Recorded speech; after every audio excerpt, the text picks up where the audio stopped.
Yeah, I agree with that. Also, speaking of, you're a missionary. You were a missionary. What having being run for political office and a missionary? What was the two experience? What would you favor more of, the politics or the missionary part? What would you prefer doing?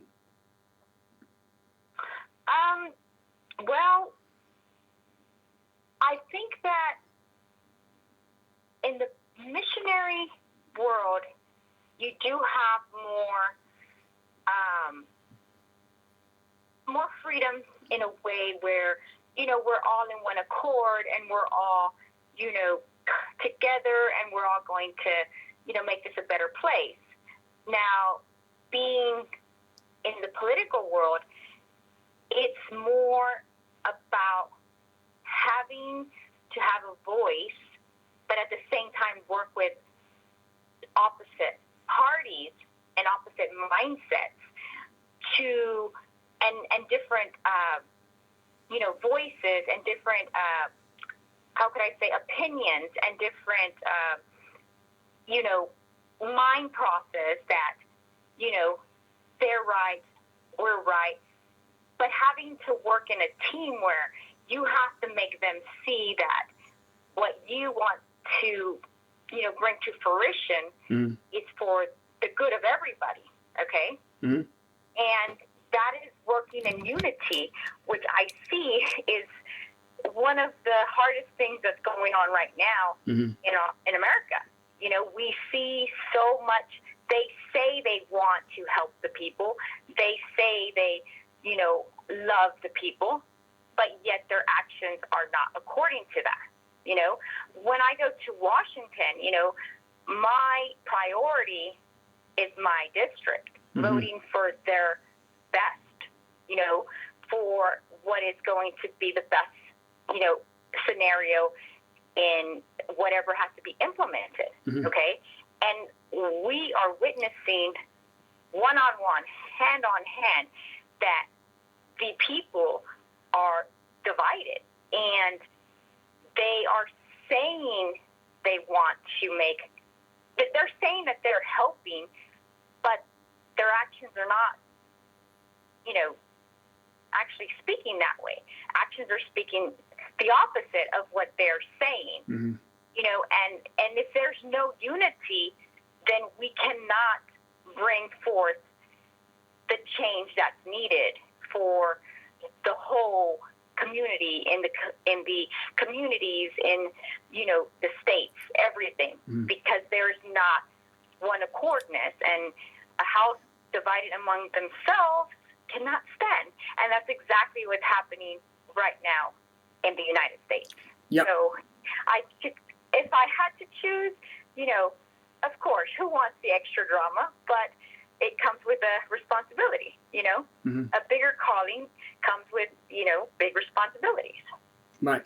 Do you think it's the government's job to keep everybody locked down for, say, 2 months or 3 months? This is going on. What would you say to something like that? That's a good question. That's a great question.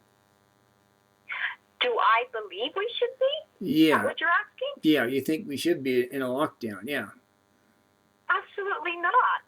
I believe that we have a choice. We have a choice whether we want to be out in whatever they are saying epidemic. It's our right, it's our choice to want to have that choice if we want to go to the grocery store, to have that choice if we want to, be out at the park.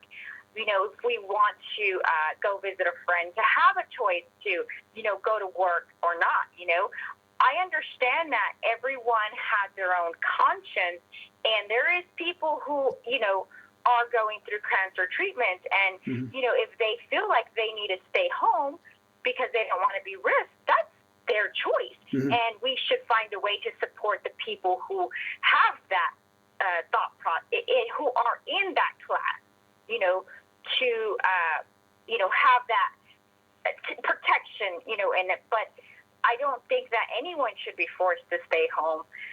Absolutely not. No, that goes against our Constitution in every way. Another question I have for you too.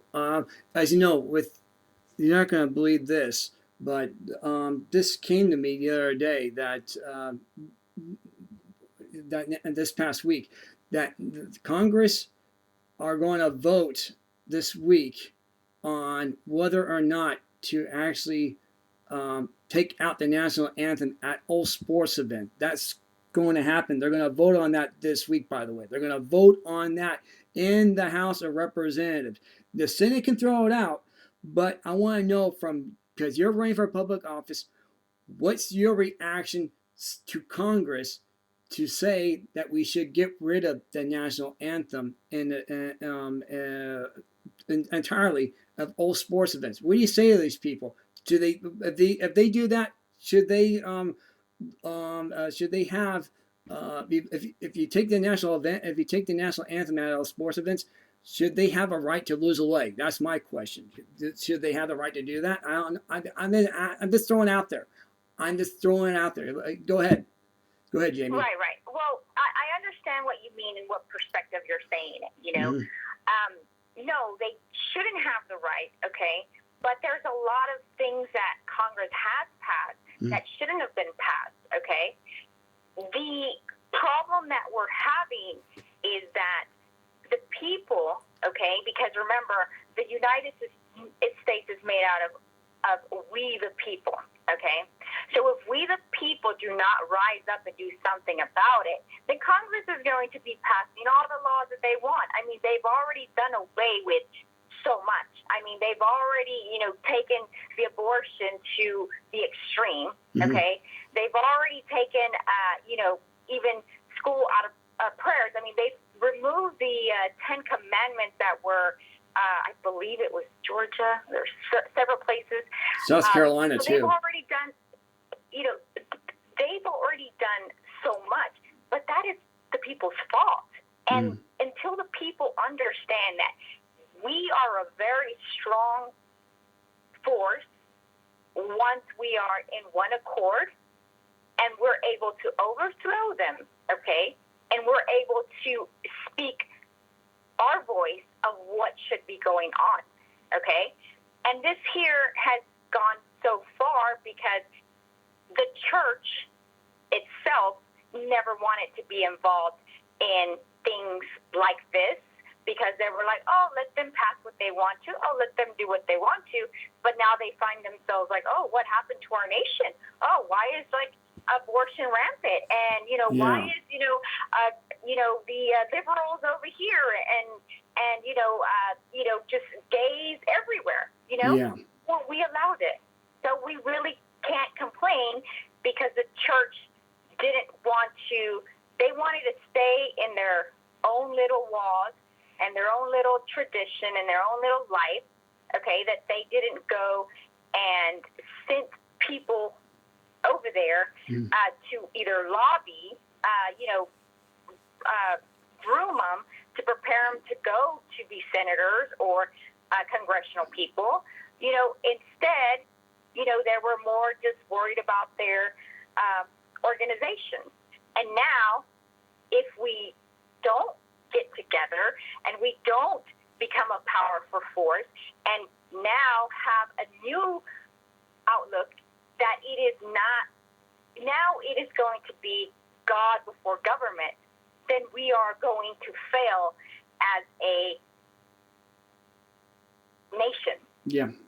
Because we are not putting the most important things that this place was actually, it was a foundation that was placed before us from our forefathers, that this was a Judeo-Christian society.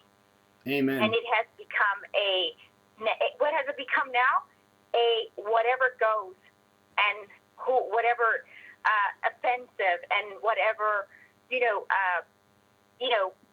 whatever they think they're now calling themselves. Oh, I believe socialist. I'm this, so I'm that.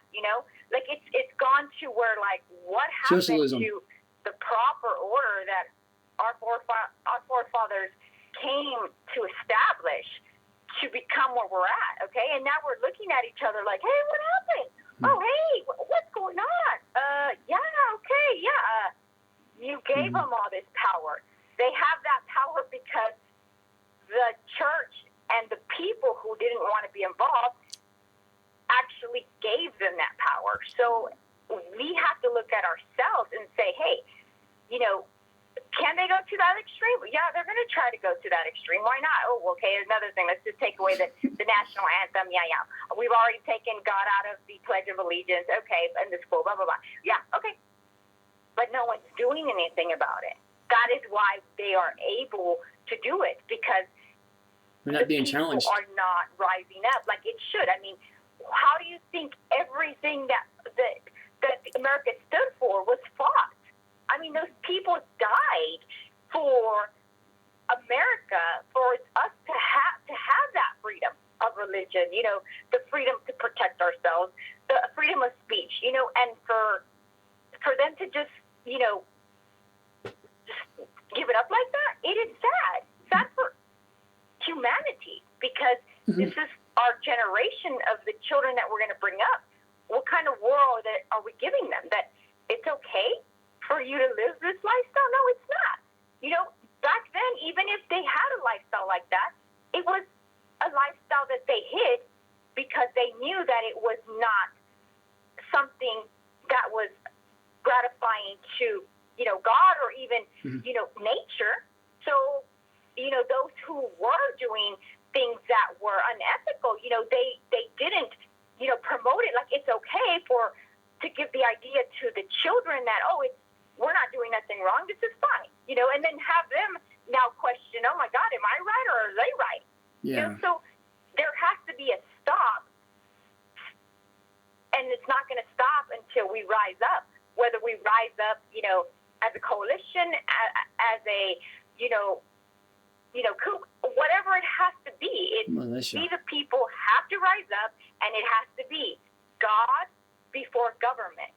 Yeah. And until then, we're not going to change nothing in our nation. Amen of that.